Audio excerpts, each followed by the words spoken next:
Hey guys, Insomnia here with some more AFK Arena. Today we're back on the free-to-play account on the test server. And the brand new hero is up, so we're going to take a quick look at Silas. We're going to run through his skills and abilities. This is a hero that we have been waiting for a incredible amount of time. So there he is, Silas Augmented Death. Finally get to see him actually here. It's been like 6 months since I've data mined his data. Didn't get to see the furniture that he had, and let's run through his skills really quick. So Injected Fury, Silas jumps beside his weakest ally and injects them with a powerful substance which increases their attack rating by 50%. Now remember, also having the faction bonuses for being Graveborn, you're talking possibly Damon, you're talking possible Isold. The strength here that he could do, depending on the team comps, is going to be crazy if you're running Ions. So if he ults and increases their attack rating by 50% and causes them to be immune to all damage for 8 seconds. So if you have a hero like Ions that can ult 1, 2, 3 times automatically, 50% bonus and immune to damage, which is going to be absolutely crazy. This is the reason I think Silas is going to break a lot of the team comps. As you can see, their duration is extended to 10 seconds. 10 seconds of immunity, which again, for a highest attack rating hero, 10 seconds of immunity is really, really huge. Once the ability has ended, the affected ally will be dealt 70% of the total damage that was negated while they were in immune state, but will not die as a result, which I'm okay with if I have a 10-second immunity. Second one is Stimulated Range. Silas is able to immediately heal his weakest ally for 12% of their maximum health. Once healed, the ally is able to recover 35% of Silas' attack value as health per second over a duration of 8, as you can see, 9, 10, and 11 seconds. So this gives them not only a heal, but this also gives them a heal over time, similar to Roman's potion ability. So this will give him a heal over time once he uses this effect. Double dosage. Silas sprays a powerful gas into the battlefield that remains there for 12 seconds. Allies standing in their gas cloud will recover health equal to 30% of Silas' attack value per second. So similar to Nemesi's totems, they do have a radius. So where he sprays that gas cloud, it's going to heal them. Totems, it's just the range of the totem that heals them. Attack rating per second. If an enemy is in the gas cloud, it will suffer 60% damage per second, which is good. So essentially, if you're stacking enemies, allies, or the enemy side, you can actually do damage to them. Reduces the health recovery rate of enemies within the gas cloud by 35%, and then gas cloud starts dealing damage equal to 70%. And then finally, the Healing Haze. So he has a ton of support, which is absolutely amazing. That's what we've been waiting for. I'm super stoked to see him. Silas creates a gas cloud that is capable of moving slowly around the battlefield. Any allies within the cloud's radius will recover 20% of the health they've lost per second. The cloud will disappear once the total healing value of 500% of Silas' attack rating has been reached. As you can see, the total amount is 600, 700. So again, we have been waiting for Graveborn support. Here is a hero that has 4 heals, 4 skills, 4 heals.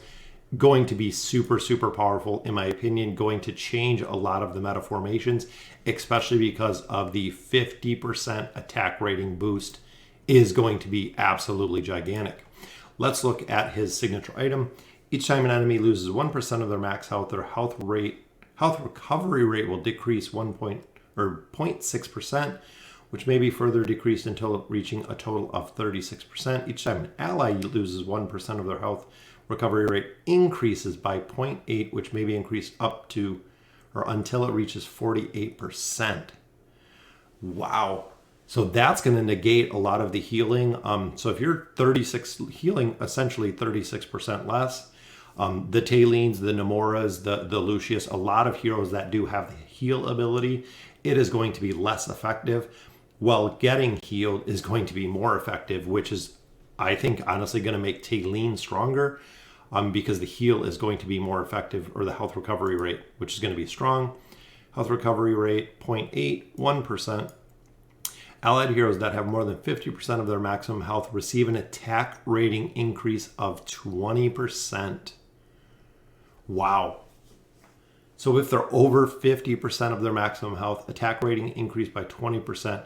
So it's pretty much Albeto's ability, which gives it 15 to dimensional. So you're giving 20 to everyone as long as their health is over 50%. So again, if you're running team comps with Taylene, because of Tayleen's healing ability, she can bring them back over the 50% mark, which is going to, again, make him pretty broken when it comes to the damage output that he is going to increase. But we haven't looked at his furniture yet. And this is the part I really wanted to see. Using the ability Injected Fury on a nearby melee ally additionally increase their normal attack damage by 50% and normal attack frequency by 30%. Oh my goodness. So that is Arthur's buff.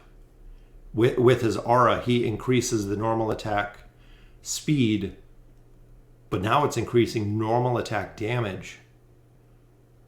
Wow. So if you're running him with Arthur and Gwen, she is just going to absolutely destroy.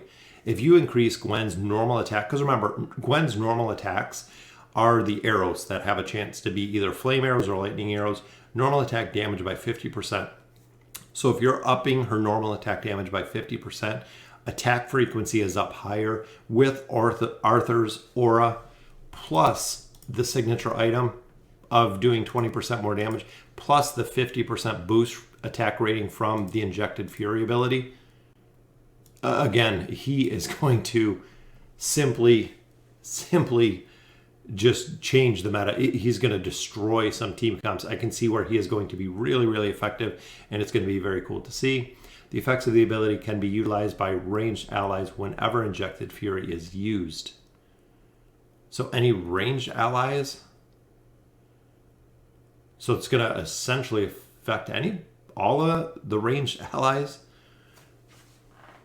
Wow. We're going to have to build him. I mean, it seems like not only is he going to have a substantial amount of healing, but increasing the attack rating there, increasing the attack rating with the signature item, increasing the health recovery, decreasing the amount of health recovery the enemy has, a solid heal there with an RNG, wind, simulated rage, a heal over time, plus an initial heal, healing haze, again, another heal. Wow. So the trials we're not going to run through. I just want to actually see him in combat. The trials, it looks like it's not up yet. But let's go ahead and we'll slow this down. So there's the little gas cloud. This is what we were talking about when it comes to like Nemisu's totems. As you can see, it is healing the front line, which would be awesome. There's the ultimate ability. He does the infusion, up the attack rating. Now he is immune to damage, as we can see there. He's got the little gas cloud that's kind of cruising around there. And then again, with the whole entire line heal.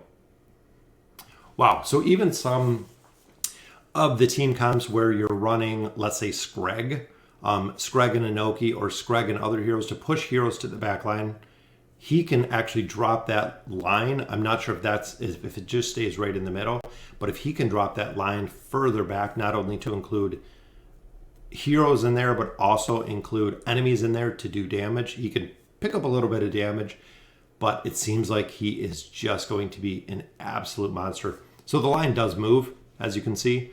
Here's the little healing orb, which is a little bit slower than Eron's tornadoes, but it just kind of wanders around the battlefield in this little healing orb.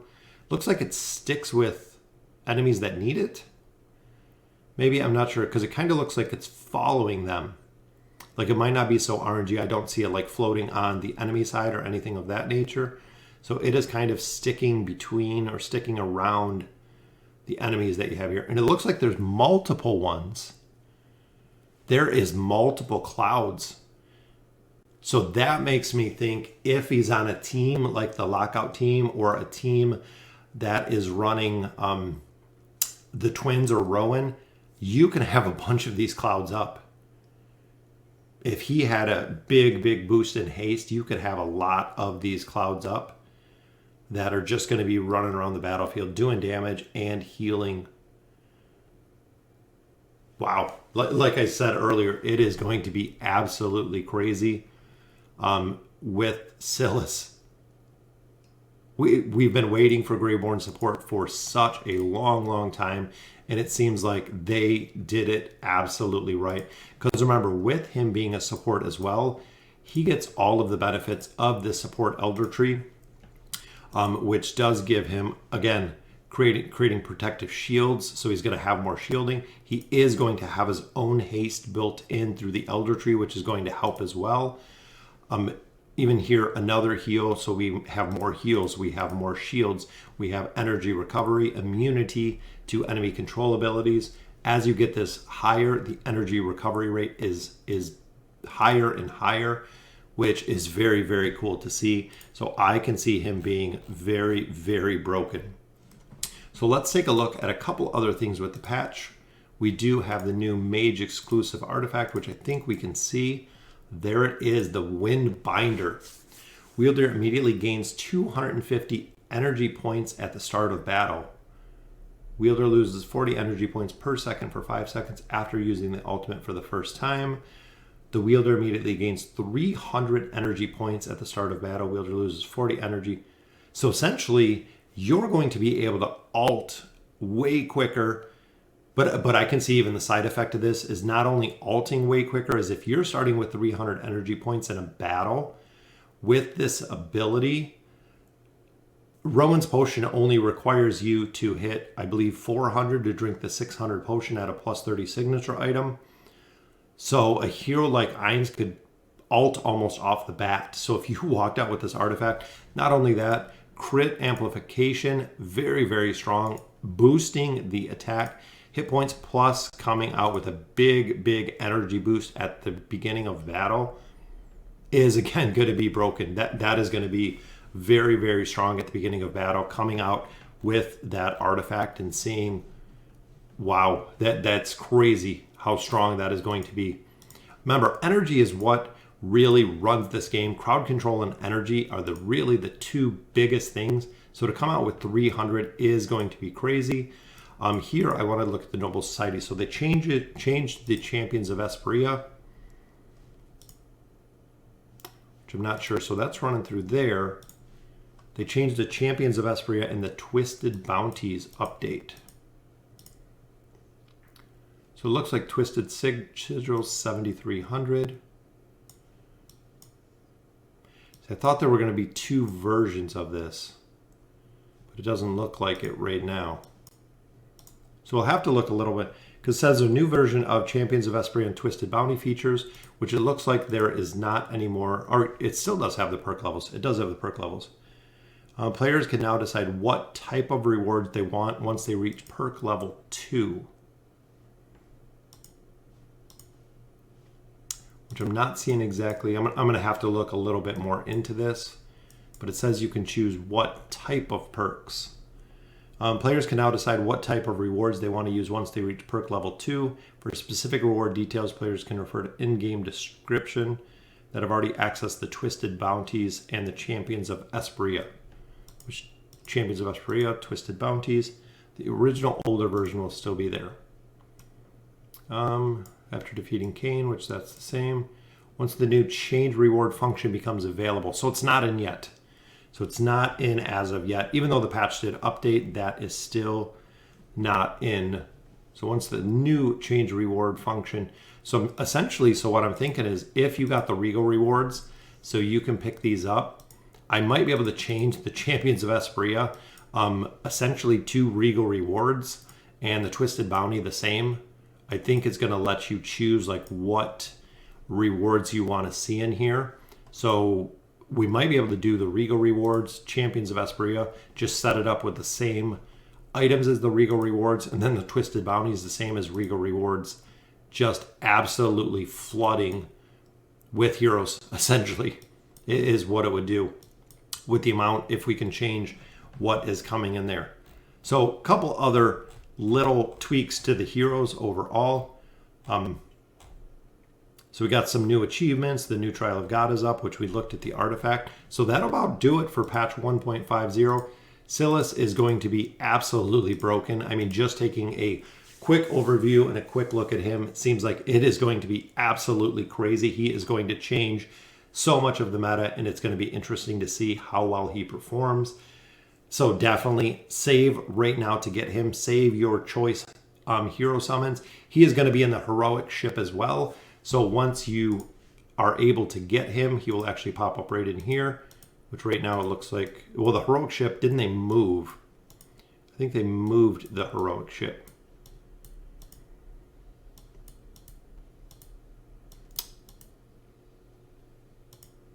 Yeah, that one I thought they moved to, or he might just not be in there yet.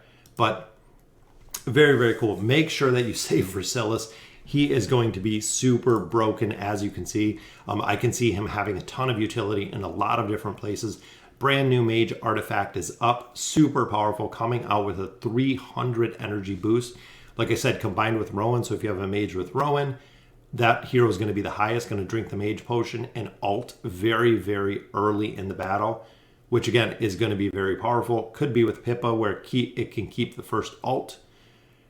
A lot of different possibilities. My mind, this is the reason I absolutely love AFK Arena, is there's so many different ways that this could go, but Silas seems like he is going to be an absolute monster, and I cannot wait to see that artifact in effect. So let me know in the comments what you guys think, and as always, thank you guys for watching.